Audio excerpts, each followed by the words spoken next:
हरे कृष्णा कृष्णा कृष्णा हरे हरे, हरे राम राम राम हरे हरे। था नौकर बन गए बादशाह। बहुत रोमांटिक स्टोरी है, ये बताने के लिए चाह रहा हूँ। और ये वीडियो हिंदू सनातनियों के लिए बहुत ज़रूर जानकारी होना चाहिए। हमारे देश के इतिहास है जो भगवान श्री चैतन्य महाप्रभु का लीला के साथ जुड़ा हुआ स्टोरी है।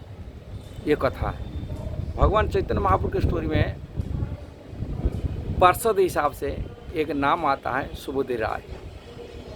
जो सुबुद्धि राय बंगाल में एक समय जमींदार व्यक्ति थे और उसी जमींदारी व्यक्ति के घर में अफगानिस्तान से एक आदमी, एक मुसलमान आया नौकरी करने के लिए।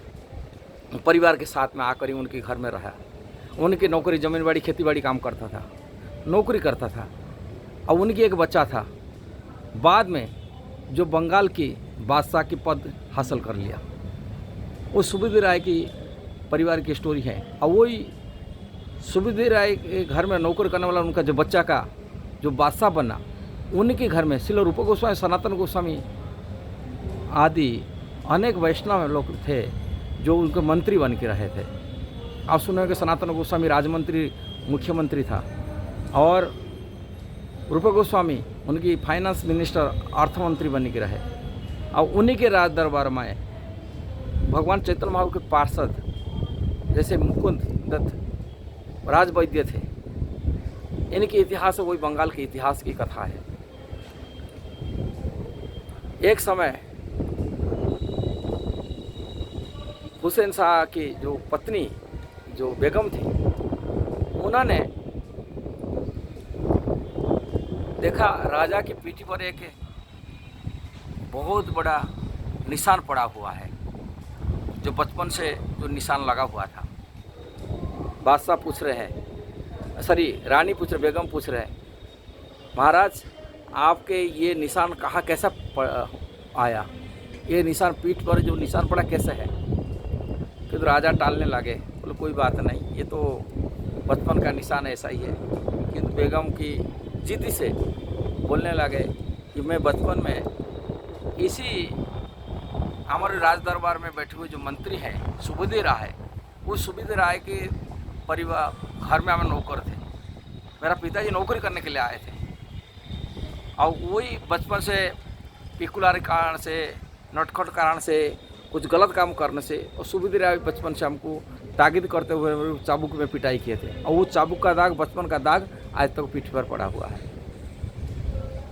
ये बात को सुनकर बेगम बहुत नाराज होते, बहुत गुस्सा होते। सुबुद्धि राय के इतना ये है, आप इसका को मारे कि इस प्रकार ये किया था, उनको मृत्युदंड के लिए घोषणा कर दिए, मैं उनको मृत्युदंड दूंगा। हुसैन साहब बहुत समझाए किंतु माने नहीं। इसके बाद में मृत्यु को तुल्य उनको बड़े व्यक्ति को अपमान करने से, धर्म नष्ट करने से उनका मृत्यु तुल्य हो जाते। इसलिए उनको बेगम की, उनकी बेगम का जो प्रभाव से उन्हें राजा उनको धर्म परिवर्तन कराया। धर्म परिवर्तन तत्काल के समय जो धर्म परिवर्तन होता था, यदि कोई मुसलमान उसके कूला करी उसके पानी छोड़ देता है, वो मुसलमान बन जाता था। तभी कट्टर हिंदू जो सनातनी थे, कट्टरता के कारण से उनको स्वीकार नहीं करते थे, मुसलमान रूप में मानते थे। और सुबुद्धि राय को राज दरबार में कूला करी उनको पानी छोड़ा दिया गया और मुसलमान घोषणा कर दिया गया। तभी सुबुद्धि राय समाज में हिंदू रूप में उनको स्वीकार नहीं किया गया। फिर सुबुद्धि राय जाते प्रायश्चित करने के लिए काशी आते, काशी पंडितों के साथ में सभा में उनको कैसा प्रायश्चित करा जाए, कैसे दोबारा हिंदू बन जाए, इसके लिए प्रायश्चित जो पूछने के लिए काशी के पंडित लोग उनको कहते हैं तुम्हारे इससे मुक्ति हो सकता है तो तब तक घी माने गरम घी पी करके प्राण त्याग कर दो गंगा जी में, तभी तुम्हारा मुक्ति हो जाएगा, माने मुसलमान से मिलछो से उद्धार हो जाएगा। तभी सुने थे सुबुद्धि राय, निमाई पंडित जो बंगाल में प्रसिद्ध थे वो अभी काशी आए हैं, इसलिए उनका परामर्श थोड़ा ले जाए। ये चैतन्य चरितमृत आत्मीय वर्णन है।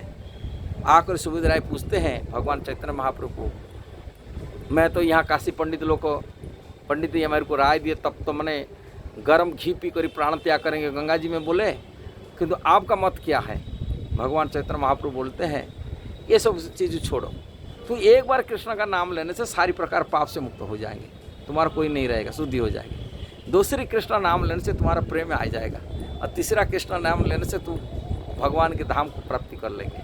तो ये सब चीज़ छोड़ करके ब्रज में चला जाओ, ब्रज में जा करके साधुओं की सेवा करो, वहाँ नाम लो, भजन करो। भगवान चैतन्य महाप्रभु की प्रेरणा से उन सुबोध राय आते हैं ब्रज में, वृंदावन में सूखा लकड़ी को बेच कर के मथुरा में, ब्रज में वृंदावन में रहने वाले जो वैष्णव लोग होते हैं उनका सेवा करते हैं। उनको बंगाल के लोग आते, चावल खाने का आदत होता, उनको चावल को दिखा देते, सरसों तेल देते थे, कुछ ना कुछ भक्तों का सेवा लगाते, लकड़ी बेच कर करते थे, और भगवान के नाम जप करते थे। ये भगवान चैतन्य महाप्रभु का लीला में आता है। यहाँ विचार करने की बात है, एक समय एक नौकर आकर के घर के काम करने वाला व्यक्ति अपनी बाद में पूरी बंगाल प्रदेश, आज के समय जो बंगाल, जो पश्चिम बंगाल पूर्व बंगाल देखते हैं, ये पूरी एक ही प्रदेश था, पूरी आसाम से लेकर के पूरी मणिपुर तक बंगाल प्रदेश से माना जाता है। अब बंगाल प्रदेश से इतना बड़ी माना जाता है, उड़ीसा बिहार मध्य भी बंगाल प्रदेश के हिसाब से नाम जाता था। इतनी बड़ी प्रदेश का वो राजा बन गए, छोटे मोटे नहीं बात है, बता रहा हूँ, ये विचार करने की बात है। कश्मीर में यही घटना घटी, पंडितों के घर में नौकर चाकर बनने के काम करने वाले व्यक्ति आज ही पूरी मालिकी कश्मीर को कब्जा कर रखे। ऐसे ही जो बंगाल देखते हैं, वो बंगाल में जमींदारी हिंदुओं की था, वहाँ वही नौकर चाकर बन के आने वाले व्यक्ति पूरी मुसलमान की कब्जा बांग्लादेश हो गया। ये विचार करने की बात है। जो घर में आप लोगों को काम करा रहे हैं, अपने घर में बर्तन सफाई कर रहे हैं, कि अपने घर खेत में खेती बाड़ी कर रहे हैं, जो मुसलमान को रख रहे हैं, ये भारत के लिए खतरा है आगे जा कर के। यही बच्चे झुपड़ी पट्टी में रहेंगे, बच्चे एक नहीं 10-10 बच्चे को पैदा करेंगे, 4-4 शादी करेंगे, पैदा करके जनसंख्या बढ़ाएंगे, अब वोटर के आधार पर अपने देश को कब्जा कर लेंगे। ये एक हुआ है, इतिहास है। पूरी दुनिया में कितना मुसलमान थे, आज मुसलमान 57-58 देश बन चुका है। ईरान पूरा यहूदी का देश था, ईरान बन गया। इजराइल था, फिलिस्तीन था, ये फिलिस्तीन जो था ये सब यहूदी के बस्ती जगह था। अब यहूदी लोगों को जगह आज मुसलमान देश बना दिए। इसलिए पूरी दुनिया में जो हिंदू राष्ट्र बोली कहते, आज इंडोनेशिया हो, मालयेशिया हो, ये सब हिंदू राष्ट्र था, आज मुसलमान देश बन चुका है, उनकी जनसंख्या बढ़ा करके। इसलिए भारतीय लोगों को सावधान रहना चाहिए। जनसंख्या भारतीय तो बच्चे तो शादी करते 28, 29, 30 साल में शादी करेंगे, बच्चे दिए, एक बच्चा कर दिया बहुत बड़ा बात हो गया। और उन्हीं के बच्चे 14-15 साल से शादी करते, बच्चे 30 साल के अंदर में कोई भी लड़की 5-6 बच्चे तो पैदा कर सकता है, 7-8, किंतु हिंदू के बच्चे बच्चा पैदा 1-2 बच्चे पैदा करेंगे। और वो जनसंख्या बढ़ा के वोट के आधार पर ये देश को मुसलमान देश घोषणा करेंगे। और जिस दिन मुसलमान देश घोषणा कर देंगे, हिंदुओं की रहने का स्थान नहीं पाएगा, जीना हैरान हो जाएगा। जिस प्रकार आज बांग्लादेश में हो रहा है, जिस प्रकार पाकिस्तान में हो रहा है, बहू बेटियों की इज्जत लेंगे, बहू बेटी जबरन शादी करेंगे।